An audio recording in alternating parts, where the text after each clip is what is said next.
Buenos días, profesora y compañeros. Hoy vamos a exponer acerca de las normas técnicas de salud para la prevención y control de la COVID-19 en el Perú. Los integrantes son Flor Danitza Kawaya Panca, Denis Gabriela Oyola, la quien les habla Araceli Santos Yufire y Anuska Bravo Minaya. A continuación, mi compañera. La finalidad de este proyecto es contribuir a la reducción del impacto sanitario, social y económico del COVID-19. El objetivo es establecer técnicas y procedimientos para la prevención y control del COVID en el Perú. El objetivo específico es establecer medidas de prevención y control para disminuir el riesgo en la transmisión del virus en nuestra comunidad. En el ámbito de aplicación, esta norma técnica es de carácter obligatorio en todas las instituciones que prestan sus servicios de salud. Disposiciones generales. Definiciones operativas. Aislamiento en el ámbito comunitario. Las personas consideradas como sospechosos con COVID-19 y que no se requiere de hospitalización, se le va a indicar aislamiento domiciliario. Casos confirmados de COVID-19, casos de infecciones asintomáticas de COVID, casos probables de COVID, casos sospechosos de COVID, centro de aislamiento temporal y seguimiento se les va a realizar a los pacientes. Contacto directo e indirecto también. Se le va a requerir lo que es la cuarentena a los pacientes para la propagación de este virus. Distanciamiento físico, equipo de intervención integral del primer nivel de atención de salud frente a la pandemia por COVID-19. Está conformado por profesionales de salud, un profesional técnico entrenado en vigilancia epidemiológica, toma de muestras, manejo sindrómico y seguimiento clínico en casos de COVID-19. Los factores de riesgos son pacientes asociados a una mayor probabilidad de complicaciones. El rastreo de contacto se va a realizar por medidas realizadas del personal de servicio de salud. Estos van a ser seguimientos clínicos, tanto clínicos a distancia, clínicos presenciales, telemonitoreos, que va a ser rastreado por lo que es teléfonos celulares, teléfonos fijos o por las aplicaciones virtuales. Notificaciones obligatorias de COVID-19. El COVID-19 constituye una enfermedad de notificaciones obligatoria para todos los establecimientos de salud públicos o privados. Se va a garantizar el seguimiento adecuado, los casos sospechosos, probables y confirmados de COVID-19, el cual deberá llevar un registro en el sistema integrado para COVID-19 en el Ministerio de Salud. También se recomienda al personal de los establecimientos de salud revisar de forma permanente la página web para acceder a las publicaciones oficiales más recientes. Le doy pase a mi compañera.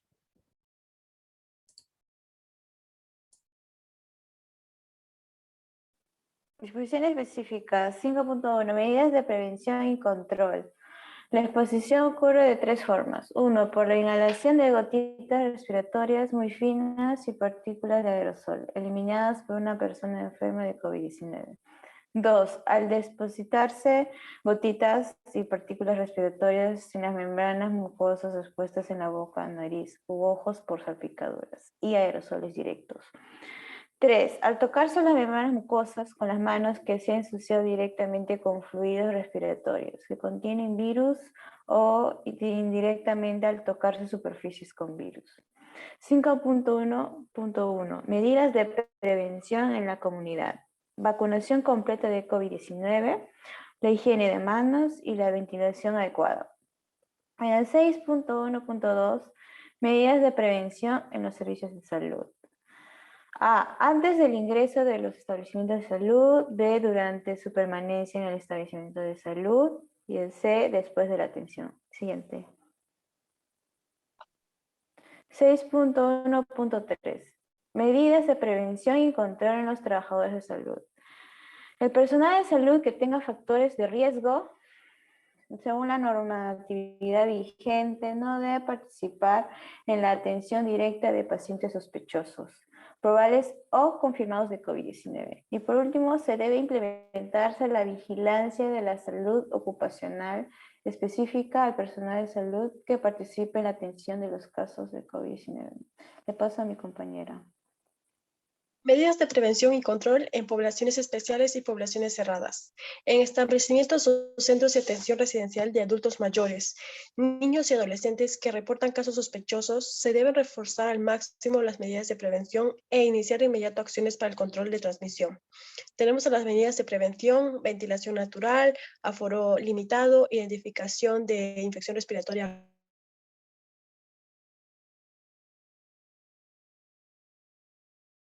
Los trabajadores deberán cumplir con el aislamiento correspondiente.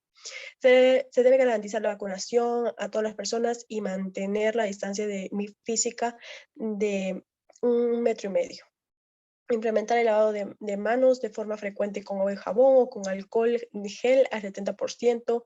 Promover la práctica de la higiene respiratoria, como estornudar sobre la textura de su codo o en un papel desechable. Implementar el uso obligatorio de doble mascarilla. Limpieza y desinfección periódica de todos los ambientes. En las medidas de control tenemos a que los trabajadores con síntomas de la COVID no deberán ingresar a trabajar. Requieren de un aislamiento inmediato y manejo del caso sospechoso, probable o confirmado. Los centros de atención residencial para niños, adultos y adolescentes deberán identificar su ambiente de aislamiento y seguimiento para el manejo de los casos leves. Aislamiento por 14 días y se indica toma de muestra molecular en caso de aparición de síntomas. Medidas de prevención y control en poblaciones originarias dispersas. Se trata que es donde habitan en áreas rurales dispersas con alto nivel de vulnerabilidad. En este se debe implementar las siguientes medidas preventivas, como asegurar la vacunación completa, promover el autoaislamiento de las comunidades, considerar todo caso de IRA como un probable caso de COVID, aislándolo y evitando su ingreso a los ámbitos, asegurar la vacunación contra el neumococo e influenza estacional a toda la población, promover el distanciamiento social, promover la higiene de manos, haciendo entrega de insumos, hacer entrega periódica de mascarillas, fortalecer el sistema de vigilancia de los casos de IRA y COVID, así como organizar el trabajo con los agentes comunitarios de salud para la búsqueda activa de pobladores con IRA. Del aislamiento y la cuarentena. El aislamiento es donde todos los casos identificados deben guardar un aislamiento de 14 días, reduciendo así la transmisión del SARS-CoV-2. Debe ser realizado en un centro de aislamiento temporal cuando existan condiciones adecuadas, como habitación individual con una adecuada ventilación. En el caso de la cuarentena, está indicada para todos los contactos directos de casos de COVID. Este también va a durar 14 días, pero se va a contar a partir de la última exposición al caso. Si es positivo, todos los integrantes que conviven con él deben guardar cuarentena obligatoria, y si el contacto directo identificado, se le debe indicar una prueba molecular, y así garantizar también la provisión inmediata de alimentos y servicios necesarios para guardar la cuarentena. Rastreo de contactos. Este consiste en la identificación de los contactos y el seguimiento de estos. La detección y el diagnóstico de casos. Se inicia con la identificación de los síntomas compatibles por parte de la persona, comunidad o los servicios de salud. La atención de los datos de los casos de la COVID en los servicios de salud. Tenemos el establecimiento de salud, donde se va a implementar las áreas administrativas y asistenciales diferenciadas para la atención de casos COVID-19 con el objetivo de reducir la exposición a los trabajadores de salud. También tenemos a la atención a distancia de pacientes con la COVID. Es que todos los establecimientos de salud deben implementar servicios de atención remota. De las responsabilidades, tenemos a nivel nacional, el Ministerio de Salud, a través de la Dirección General de Intervenciones Estratégicas en Salud Pública, es responsable de la difusión de la presente norma técnica de salud hasta el nivel regional. En el nivel regional tenemos a la DIGERESA, DIRIS, es responsable de difundir la presente norma técnica de salud, así como brindar asistencia técnica, implementarla y hacerla cumplir, así como monitorear, supervisar y evaluar su cumplimiento. Al nivel local tenemos a las IPRES, que son responsables de aplicar y cumplir lo dispuesto. Anexo 1, tenemos a las recomendaciones de EPPs de acuerdo al usuario. Depende del usuario, pues tenemos el equipo de protector de mascarilla quirúrgica y comunitaria o una KN95, el uniforme de trabajo, la mascarilla quirúrgica, gorro quirúrgico descartable, respirador N95, lentes protectores con ventosas, mandilón descartable, guantes de látex descartable, entre otros. A continuación, mi compañera.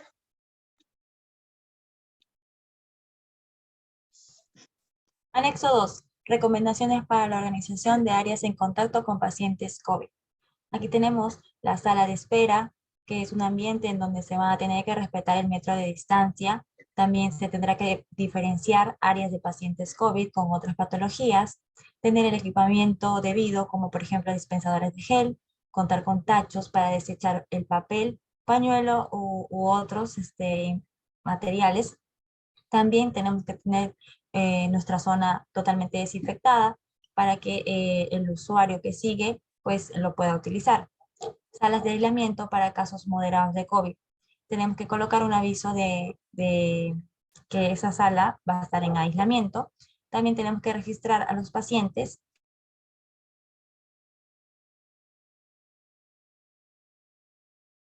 el paciente ingrese con lo más mínimo de pertenencias y los equipos a utilizar tienen que ser totalmente desinfectados o de uso personal. En el anexo 3 tenemos las recomendaciones para la limpieza y desinfección de áreas y elementos en contacto con pacientes con COVID en la unidad móvil y establecimientos de salud. El personal de limpieza y de igual forma el personal de transporte, ya sea un conductor o el ayudante, se le debe brindar la información sobre el virus y también brindar el EPP necesario. Ya una vez protegido, se procederá a limpiar las zonas donde puede haber diversas secreciones, ya sea fluidos corporales o sangre. Los residuos deben colocarse en la bolsa roja. Luego se deberá desinfectar con un líquido especial, el DAN, y por último el personal de limpieza debe desinfectarse las manos con agua y con jabón. En el anexo 4 también tenemos recomendaciones para el manejo de residuos generados durante la atención en el domicilio.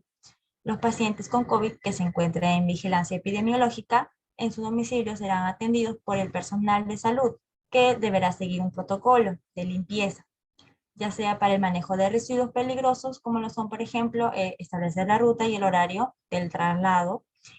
También tenemos que tener el EPP necesario, llevar las bolsas rojas en donde se echarán todo material usado. También el tacho correspondiente a donde se van a tener que desechar lo que son las jeringas, y también vamos a trasladar los residuos al establecimiento de salud con previa coordinación.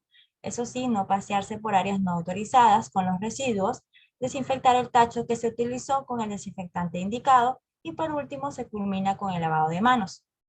En el anexo 5 también tenemos recomendaciones para el manejo de residuos generados durante la atención en pacientes con COVID, pero ya en el establecimiento de salud. Tenemos que coordinar con el Comité de Gestión de Residuos y Comité de Inspecciones para establecer las medidas de control para el personal asistencial y personal de servicios generales, de limpieza y quienes realicen el manejo de residuos.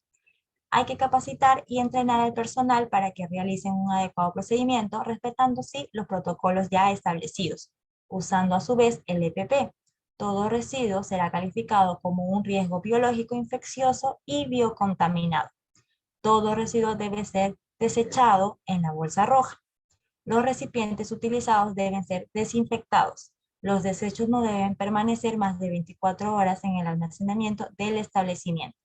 Personal que maneje los residuos debe ser exclusivo de esa área. También contar con nuestras áreas abastecidas para poder higienizarse adecuadamente, y también se contará con los útiles de aseo propiamente para la desinfección del COVID. Por ejemplo, el etanol al 62%, el peróxido de hidrógeno al 0.5% e hipoclorito de sodio al 0.1%. Muchas gracias.